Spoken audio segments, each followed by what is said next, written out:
इस वक्त की बड़ी खबर बिहार की राजनीति और नेता प्रतिपक्ष तेजस्वी यादव के सियासी वार से जुड़ी।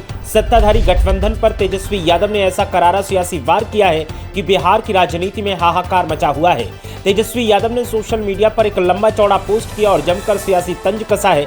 भ्रष्टाचार और अपराध पर तेजस्वी यादव ने बिहार की सरकार और गठबंधन साथियों को लपेटे में लिया है। तेजस्वी यादव ने पोस्ट करते हुए कहा कि भ्रष्ट तंत्र और मशीनरी यंत्र निर्मित डबल इंजन की एनडीए सरकार नाकाम है। आगे उन्होंने कहा कि अत्याचारियों, भ्रष्टाचारियों, अपराधियों और बलात्कारियों का विश्वसनीय उपकरण ये सरकार बन चुकी है। साथ ही तेजस्वी यादव ने कहा कि वोट खरीदी से बनी बिहार की असंवेदनशील नीतीश सरकार संपूर्ण बिहार में नाबालिग बच्चियों, छात्राओं, बेटियों और महिलाओं पर जुल्म ढा रही है। तेजस्वी यादव के इस सोशल मीडिया पोस्ट ने बिहार की सरकार को जमकर लपेटे में लिया है और आरोपों का दौर लगातार जारी है। तेजस्वी यादव ने जिस अंदाज में ये पोस्ट किया है उसने कई सवाल खड़े किए हैं। तेजस्वी यादव ने पोस्ट में आगे लिखा कि सत्ता संपोषित अत्याचार होने के कारण सरकार के कर्ता धर्ता, रोंगटे खड़े करने वाली इन भीभत्स घटनाओं पर मौन धारण कर महात्मा बनने का स्वांग रच रहे हैं। मधेपुरा में विधवा महिला के साथ सामूहिक बलात्कार, हत्या, खगड़िया में 4 वर्षीय नाबालिग बच्ची के साथ जघन्य सामूहिक दुष्कर्म और हत्या,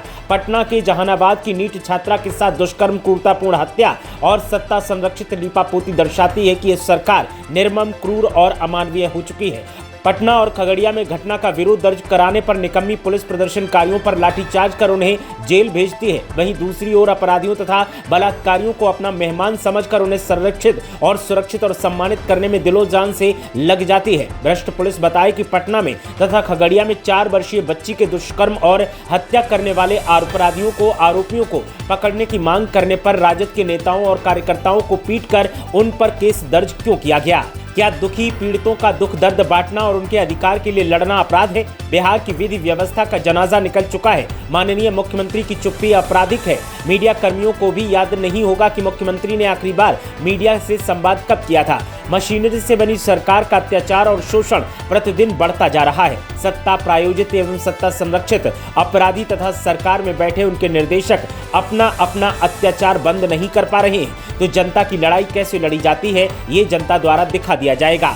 तो तेजस्वी यादव ने ये लंबा चौड़ा सोशल मीडिया पोस्ट किया है और इस पोस्ट के जरिए मौजूदा सरकार को निशाने पर लिया है। उन्होंने आरजेडी कार्यकर्ताओं पर जो केस दर्ज किए गए हैं उसको लेकर नाराजगी जताई। साथ ही कहा कि क्या दुखी पीड़ितों का दुख दर्द बांटना अपराध है? अगर अपराध है तो ये अपराध हम हमेशा करते रहेंगे, लेकिन सत्ता के आगे झुकने का हम काम नहीं करेंगे। साथ ही तेजस्वी यादव ने पुलिस को भी निशाने पर लिया कि जो इंसाफ मांग रहे हैं, इंसाफ के लिए प्रदर्शन कर रहे हैं, उनके साथ मारपीट की जाती है, उनके ऊपर केस दर्ज किए जाते हैं, अपराधियों को सम्मान दिया जाता है। आखिर ये विधि व्यवस्था का कौन सा नियम है? और पुलिस इसके बारे में बताए, पुलिस इसको जवाबदेही तय करे और बताए कि आखिर पुलिस ऐसा रवैया क्यों अख्तियार कर रही है। तो इस वक्त की ये बड़ी खबर बिहार की राजनीति और नेता प्रतिपक्ष तेजस्वी यादव के सियासी वार से जुड़ी। नेता प्रतिपक्ष तेजस्वी यादव ने सोशल मीडिया पर जो लंबा चौड़ा पोस्ट किया, पोस्ट करके सरकार को जमकर निशाने पर लिया और तमाम घटनाओं का जिक्र करते हुए कहा कि मौजूदा सरकार वोट खरीद करके बनी है, मशीनरी बन गई है